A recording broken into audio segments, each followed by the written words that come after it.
Welcome, everybody. Typically, we do not have a December best practice webinar, but we are very lucky to have with us today Michelle Bolton King, the Executive Director of the After School Arts Program, who was willing to do this recorded booster session for us. Michelle's going to introduce herself in just a moment, but we did want you to be aware of the fact that the After School Art Program, or ASAP, is currently doing some work with a few of our 21st century sites, mostly in the Des Moines Public School area. We do think that this webinar will be beneficial to you as you continue to explore the ways that you're interacting with kids, especially as we're moving in this very virtual world. And I think you'll find that the ASAP program has some really new and inventive ways that they're bringing art to youth in our community.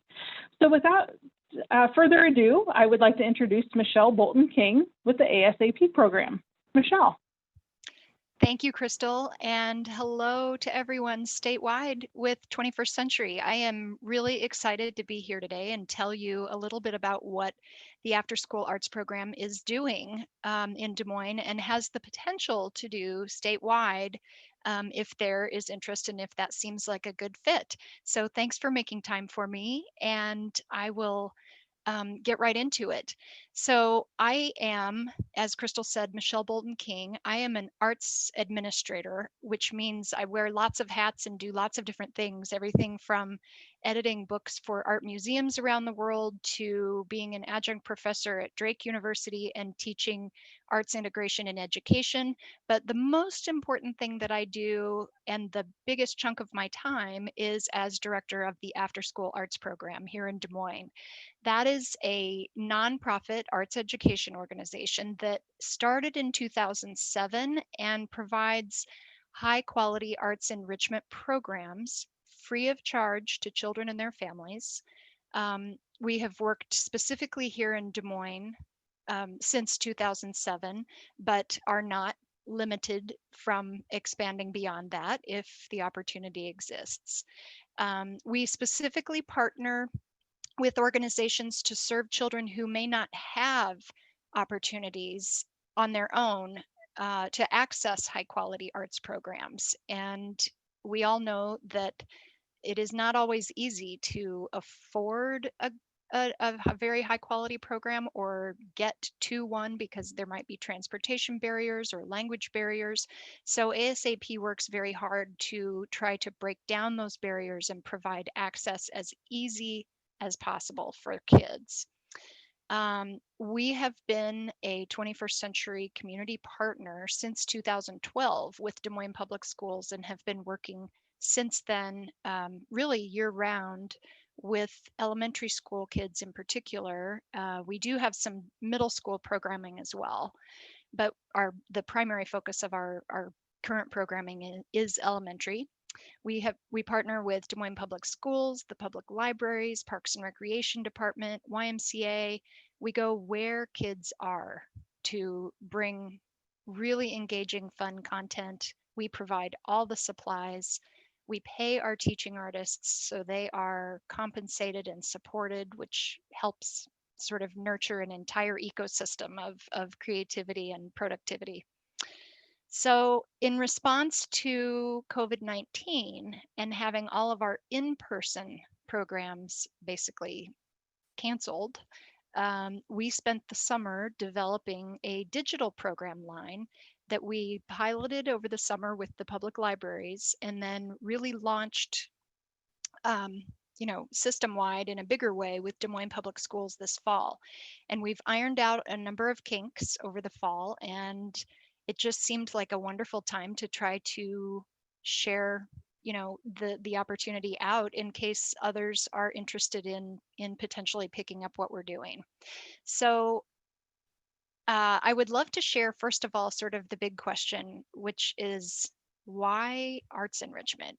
There are so many needs, and I understand that priorities have to go toward essential services, but I would also argue that the arts are essential to health and life, and because I am an educator in some way, I'm going to share a little PowerPoint with some pictures of our program over the years that sort of illustrate my point. So can I go ahead and share, Crystal? Is that all right? Okay. Yeah, absolutely. Super. So we always start with the mission. Our mission is to affirm young people as persons of value, nurture their skill and talent in the arts, help them realize their artistic gifts, and broaden their awareness of the varieties of artistic expression. This was a mosaics class that we run fairly frequently when we're able to meet with students firsthand. And it is a very process intensive class where they work for 7 or 8 weeks, barely making progress each week. But boy, when it's done, it is got big bang for the money. They're very excited at the end. I'm a little humbled, but would like to also mention that we have won a couple of fairly prestigious awards over the past few years. Just this past February, we were the winner of the Spotlight Award by Bravo Greater Des Moines, and in 2014 received the Governor's Arts Award for Impact and Accessibility in the Arts that was presented by the Iowa Arts Council. So it's nice to have your work recognized. Yeah, So why do the arts congratulations. matter? Oh, thank you. Thank you very much. I will not read this, but I promise you all of these C's are absolutely true. The arts help develop all of these things in children, and I see this day in and day out. It's a pretty good list, and I think we can all agree that any way we can help is probably worth doing. The other thing is students have fun learning through the arts, and learning through the arts is actually a little bit different from learning through other things. It's active, it's experiential, it's reflective, it's evolving, it's oftentimes collaborative, and it definitely values divergent thinking to get at solving problems. It can be really fun to think in other ways through the arts when sometimes, quite often, there is no one correct answer. It increases student engagement. I can't tell you the number of times I have heard students say, I couldn't wait to come to school today because I knew I had ASAP after school. You know, I think you've probably seen that time and time again with some of your partners at your 21st century sites. And we just find that to be very true. The kids love programs. I mean, it gives immediate rewards, fosters collaboration, all of those good things. The arts help children learn positive habits, behaviors, and attitudes. This is a big deal, especially this was a middle school drama club class that we ran. Um, Breaking large problems into small steps, practicing persistence, patience, and then building confidence through that process is a very big deal that the arts are they just do. It's really a good part of it. They enhance creativity. Children get to create original artwork. They get to practice creative inquiry and problem solving, and they use those skills every day, and that helps them thrive. They sharpen their critical thinking and intellectual skills. We do a number of different types of activities that very specifically ask students to observe, find evidence, back up their ideas with things that they can actually point to, interpret different things that they see and do, find different perspectives, analyze and synthesize. Oops, they can even help students learn math, both from the creative inquiry side of things, but also just flat out standards, measuring patterns, number manipulation, spatial and geometric relationships, 3D, proportional skills. So lots of good stuff in the arts.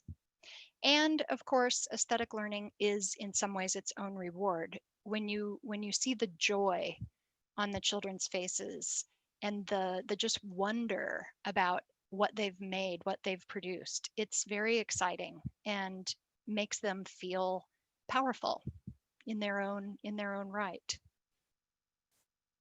They also practice teamwork, collaborative collaboration, I should say, is obviously a really important part of what we have to do day to day. And I think that we are teaching that through the arts, which makes for a more safe and dynamic school community, and helps them in a number of ways in their lives outside of school. So there are benefits in the intellectual domain, in the social domain, and of course this was when we could all be together, which kind of makes me sad, and in the personal and emotional domain. I have had kids tell me straight out at the end of a session, I don't even watch TV anymore at home after school. I get my, crayons out and I color or I paint or whatever. And it's exciting because it helps them find ways to slow down and really concentrate and have control. Specific 21st century learning and work skills that we're looking for: habits of mind, creativity, critical judgment, communication, collaboration. And I love allowing students to have the last word. I have hundreds upon hundreds upon hundreds of student statements that we have recorded from surveys. The basic feel of it is they say things like, "It was fun today because I got to make my own choices.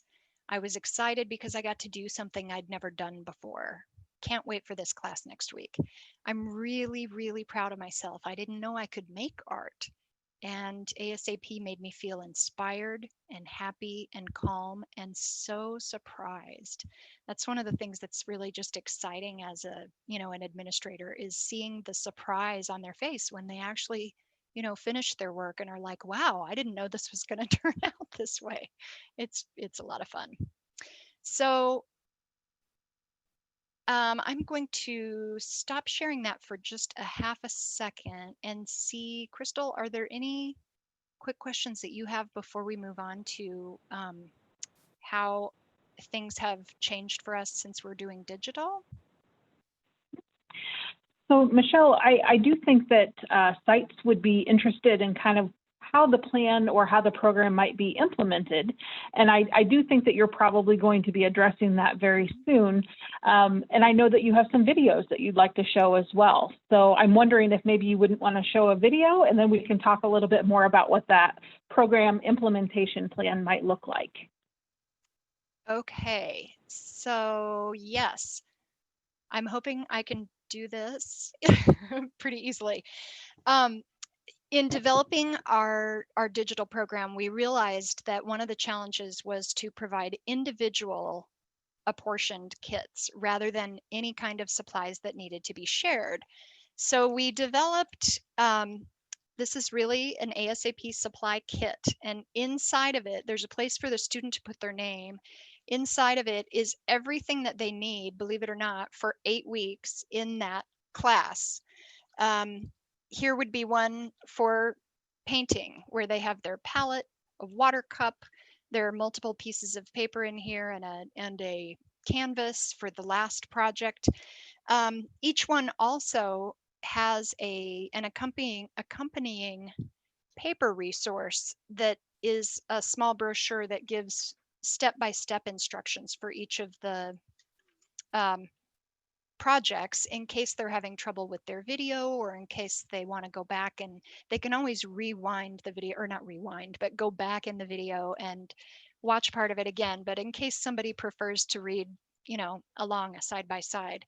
So we try to have multiple ways to get the instruction out. It goes to them with a direct email link that can either go straight to the student or straight to the coordinator, who would then show it to a group of students. And I would be happy to just show you the beginning of, say, the Fiber Arts Studio that we just unpacked the kit for. So yeah, that would be great. And I do think that sites would be very interested in having both options. So again, a direct to the student option, or a direct to the coordinator to be able to work with a group of students. So that's a very nice addition to that plan. Well, it was one that we developed kind of out of necessity, because Des Moines Public, which is our main school district that we work with, was the students were on site and then they were sent home, and then they went back to on site and then they were sent home. And so we needed to be able to keep the program rolling, and thought, okay, this is how we're going to do this. So it works well with the hybrid. I think we can be flexible, and we do need to get some data on the students that we're serving, but we can be flexible whether we deliver directly to them or through the school partner. So if this pandemic has taught us nothing else, it's how to be flexible. for sure, that is absolutely true. So here is just the beginning of the fiber arts lesson that would be what you would see.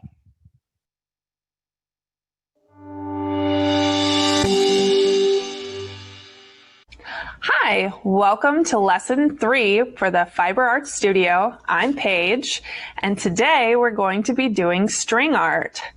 We are going to be making a heart. So what materials you are going to need are your scissors, glue, 1 piece of embroidery floss, your pins, your small set of cardboard, foam core, 2nd piece of cardboard, colored piece of foam, and your pattern. For this pattern, we're going to be doing the heart. We are going to glue. Okay.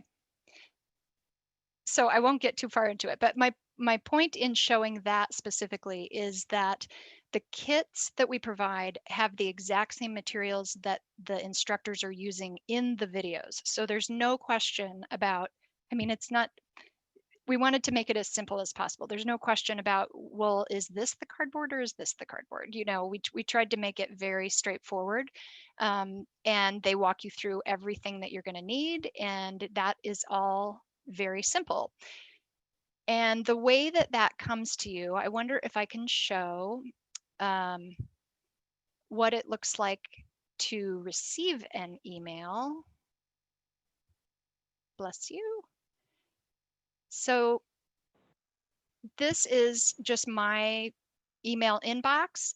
I would receive an email from Panopto, which is the video platform that we're using, from connect@ASAP, which is our dedicated email that does nothing except distribute these emails, and then if students ever want to email a picture of their own work back to ASAP, that is the address they use.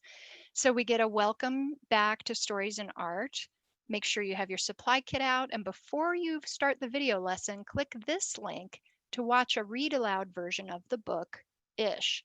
So this link takes us to what used to be called safe YouTube. So there are no ads, there are no pop-ups, there's nothing that's going to happen if you click that link, except that it's going to go straight to the read aloud. So 1 click there. And then as you go back to, when that's done and you go back to your email, this is all you have to do to start the ASAP video. And that should start at the beginning, but we'll just scrub it right back to the beginning.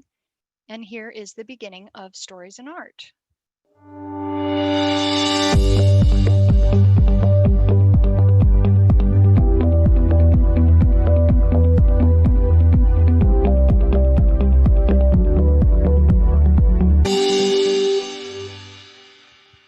Hi, welcome to Stories in Art. I'm Miss Amy. Today we're being inspired by the book Ish by Peter H. Reynolds. It's about a little boy who loves to paint and draw, but he's... Whoops. Okay, I'm just going to stop there for a half a second. You get the idea. So the whole Stories in Art is a studio that's geared toward younger students, K through 2. And each week they take inspiration from a particular story and then elaborate an art project out of that. So in that case, the boy loves to paint and draw, but he always gets upset and crumples up his papers, his drawings. And part of the fun of this class is that indeed, at some point, the students actually get to crumple up their drawings. So I would love to play that portion for you if you would allow me. Absolutely. That is such a great children's book too, by the way. Oh yeah, it is really great. Okay, here goes. So this is where they would have finished during every now and again in the 10 to 15 minute videos, there are pauses where the instructor tells them to work on a particular portion of their project. So they would have just learned about the vocabulary of what a continuous line contour drawing is. So they would have done that. And now we're back. Here she goes. Welcome back. It takes some practice to be able to do this really quickly, just like the boy in the book. Maybe you got frustrated. I'm going to crumple mine up. Even though I'm pretty happy with how it turned out, I'm going to crumple my paper. How often do you do that? Or see an art teacher crumpling up their artwork? Oh my goodness. And then I'm opening up I'm going to uncrumple mine. And look at all of these lines that I see from when I crumpled it. Now I'm going to take my black crayon again, and you should do the same. And I'm going to start following and tracing over some of those crumple lines, not every single one of them. Then, if I may, we're going to skip ahead to the end because she makes a very fun point of saying, you may think I'm ruining my project by, drawing over all of these crumple lines, but in the end, if they have patience and stick with it, the payoff comes in the form of coloring it in almost like, well, I will just show you. So let me get back to sharing. Sorry about my speed here.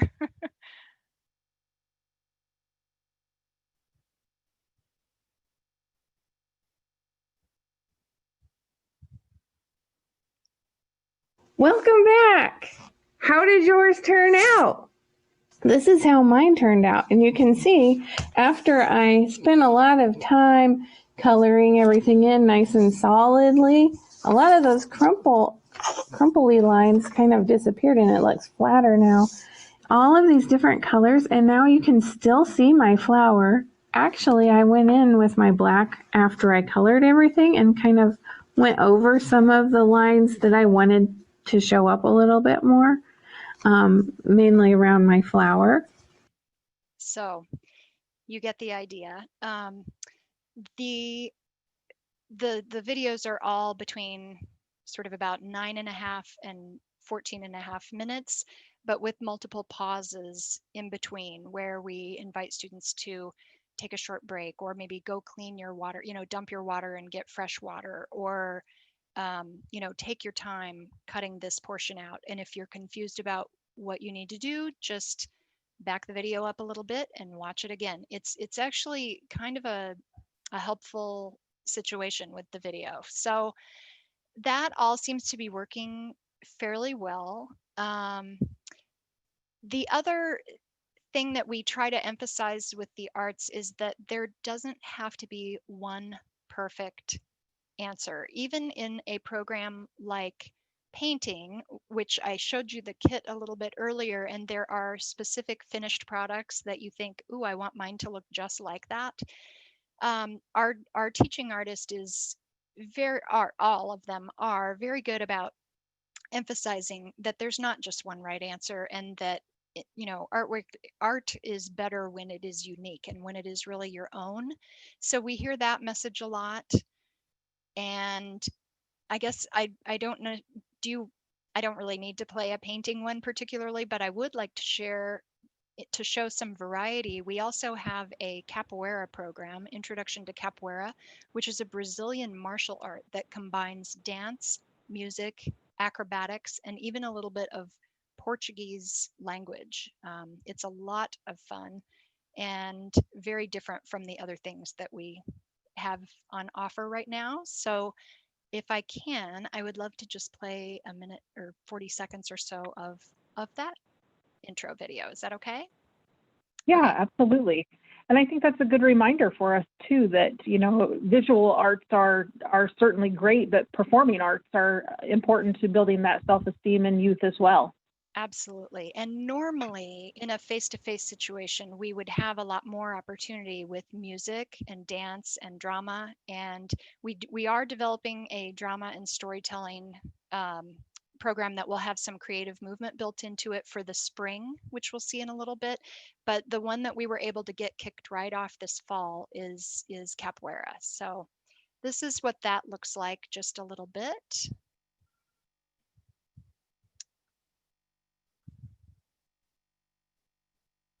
All right, it's time to move. Before we start, I want you to take a look around you. Do you have free space to move around? If you think you might hit something, push pause and move anything that you think you might hit. Get ready, because it's time to play Jogo de Memória, the memory game. Let's see if you remember the movements. Here we go. So that looked a little bit frantic, but that was well into the series where she has already taught numbers 1 through 5, and each of those numbers has a specific movement that they do. So they hop, hop, hop, and when she calls out a number, they have to strike the pose or the position of that's dedicated to that number. So it's a reflexes game, it's a memory game, and she uses a good deal of Portuguese language, jogo de memória, instead of memory game. And the kids really learn a lot, and they end up being able to sing some short songs using their Portuguese, and doing a lot of really fun activity and movement. Nearly all of those videos also were taught through ASAP in Des Moines Public Schools. So there are a lot of kids doing the activities that she's asking the kids to do. It's kind of empowering that way. So I think, shall I go back to the PowerPoint and get into some of the details at this point? Would that be a good idea? Yeah, I think that would be really good. I hope that people's interest is kind of peaked at this point. I know mine is. Kind of makes me want to draw or paint or dance or something right now. So, yes. And I do appreciate as well, you know, the 21st Century Community Learning Center program has such a strong connection to academics, but we also, of course, want the child to develop as a whole being as well. And I'm certainly making these connections about how, yes, absolutely, exposure to the arts increases those math scores. And I love how you incorporated the literacy component. But I think we also need to think about, you know, physical fitness and the social emotional learning. And you had also mentioned kind of that control factor, you know, having that self-control and building that self-resiliency with kids is so important to their success, especially now. You know, I mean, we're seeing that there's been some detriment to academics because of this pandemic, but we also know that there's been a detriment to some of those personal or social emotional skills too. So I think this is a nice way to maybe help bridge some of those connections. Completely agree. And we do see that the sense of self-control that one finds, I think, through the arts can apply to all of the other areas of their life. And I agree, there is a good deal of satisfaction. I'm sorry, my cat is just meowing like crazy in the next room. I hope everything's okay. So apologies for that little distraction as I'm talking about self-control. Good example. Back to my PowerPoint really quickly. So developing this digital service line, like I said, we launched it this summer in response to COVID in partnership with the public libraries here in Des Moines, and then have implemented it more broadly through Des Moines Public Schools this fall. I always start with just definitions. Session is usually, honestly, identified by 21st Century, and then ASAP programming fills that. That would be the dates and the duration that you're interested in filling. So for example, winter might be a 10-week session, spring might be 9-week or whatever. So we call a session that duration of weeks.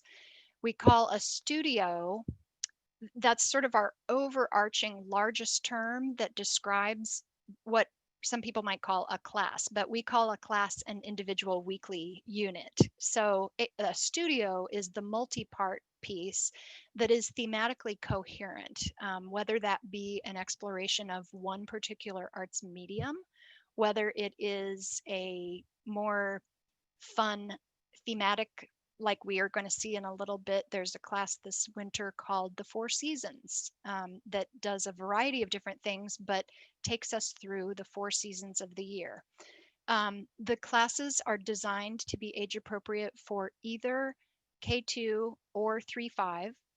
We've been able to stretch those a little bit. They're not, completely rigid.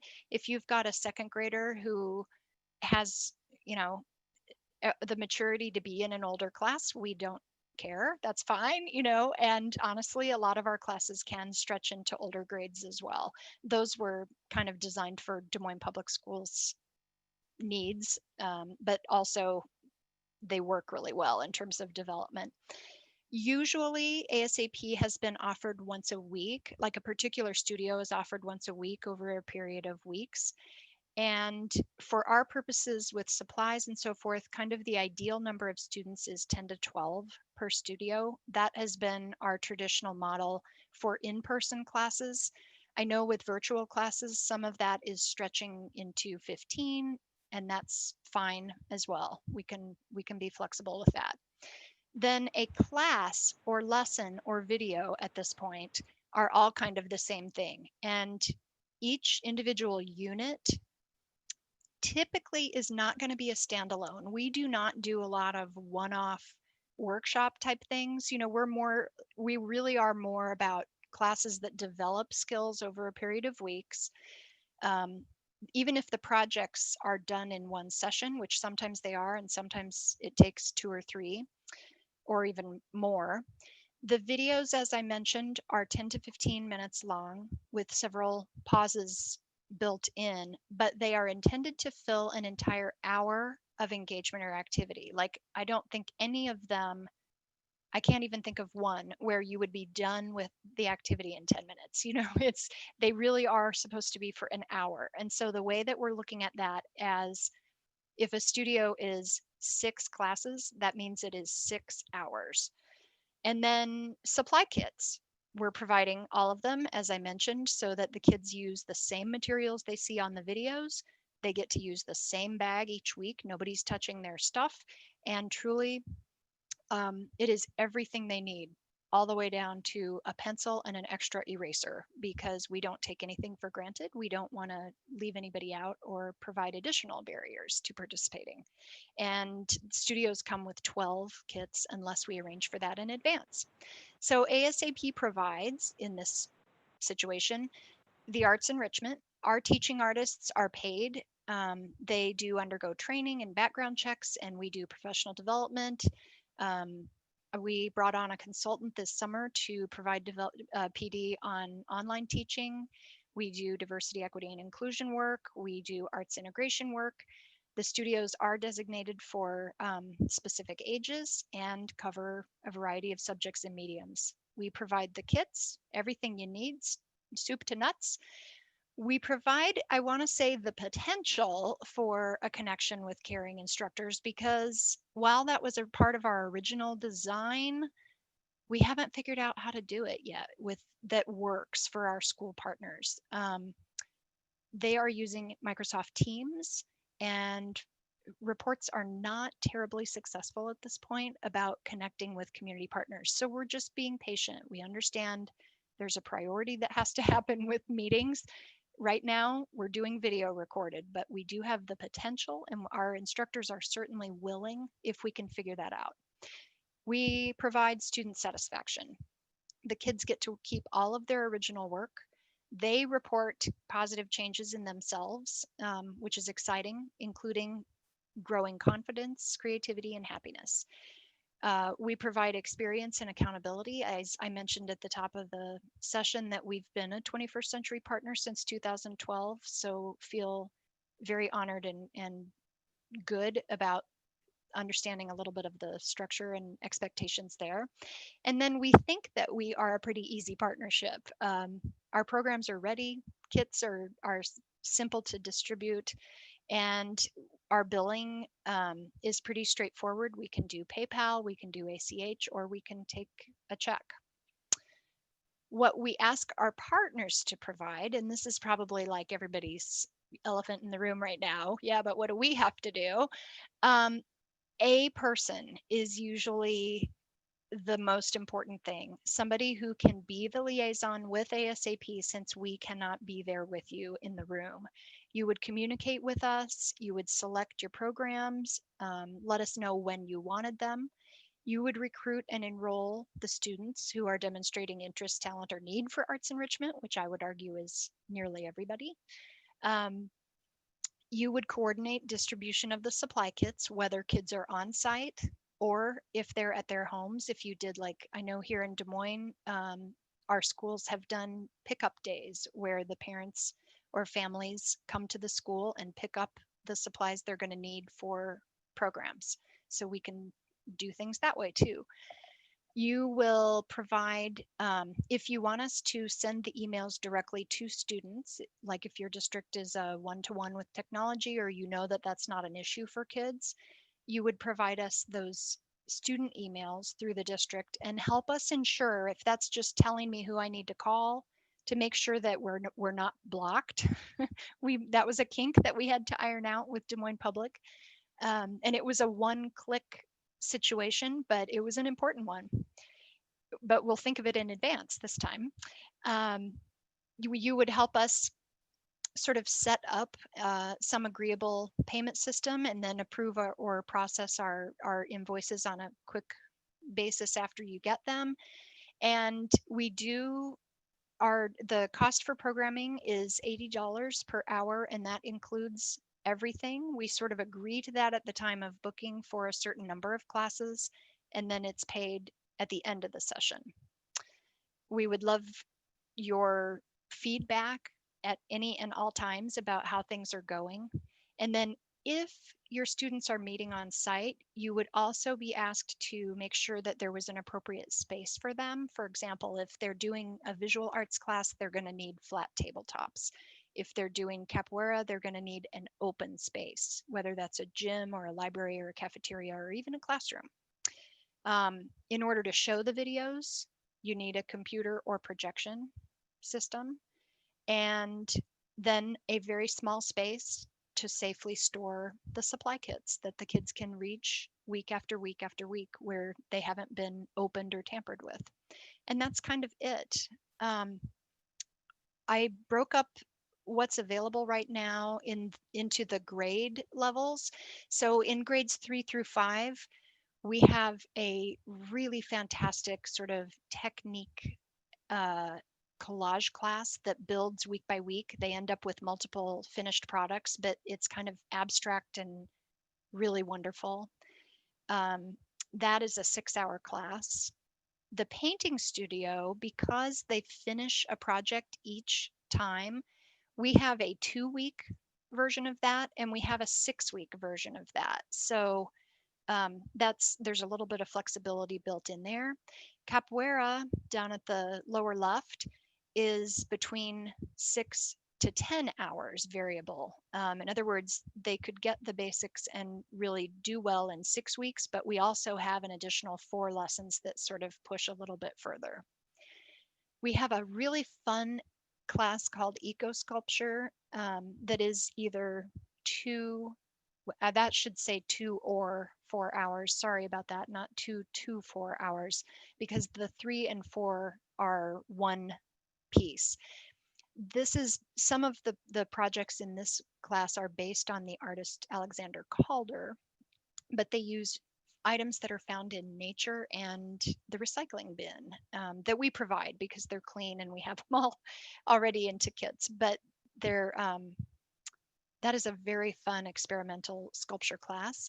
And then we have this kind of challenging, truthfully, Fun with Fiber Arts, where they make pom-poms, they weave, they do finger weaving as well as actual warp and weft weaving, and string art, which was the one that I showed you the beginnings of, where they use small pins and embroidery floss. And that is actually an 8-hour class. That's kind of long. We're developing now, and we think we'll be ready by probably the end of January, but I'm saying mid-February, a new class that will be either anywhere between 6 and 8 hours called What is a Portrait, where the students will have a variety of different each class will be inspired by a particular artist or technique, and that will include portraits of themselves, portraits of animals, portraits that are done in wire, portraits that are done 3D in a cubist fashion. It's a very exciting class because each one is a little bit different. And the fun thing about that too is that we're developing a 3rd through 5th grade level of it, and we're also developing a K2 level of it at the same time. So those will both be, I think, a lot of fun. Right now, for the younger kids, we have up to 10 hours available of our Stories in Art class, where each week is different and uses a children's book of literature as the basis for a project. We have a class called The Four Seasons, which I mentioned, which has multiple teaching artists and starts at spring and goes through summer, fall, winter, and then goes back to spring and summer again, different projects each time to help sort of feel what the cycle of seasons is as well. They know they can anticipate coming back to summer eventually. Then, as I mentioned, we've got What is a Portrait for the younger kids in development, as well as a fun class called Animals in Art that will combine storytelling, creative movement, and art projects, specifically like puppets and masks and other fun animal things. And then I've included my contact information here, as well as my one colleague, Stacy Cavillion, who is our program coordinator and manages many, many, many of the minute details of making this all work. So I can share, well, you actually will have this now because we're recording. Gosh. Isn't technology great? It is. So Michelle, I want to thank you for the presentation today. And I appreciate your willingness to kind of work with our crazy time schedule with the holidays and our best practice webinar schedule. If you are a site who's viewing this and you have further questions, I would encourage you to reach out directly to Michelle or her counterpart there at the ASAP program to learn more about how this might be a great way for you to support the youth that you're currently serving. So without any further questions, we want to thank everybody for your time today and wish you the best and hope everyone has a happy holiday. So thank you. Thank you.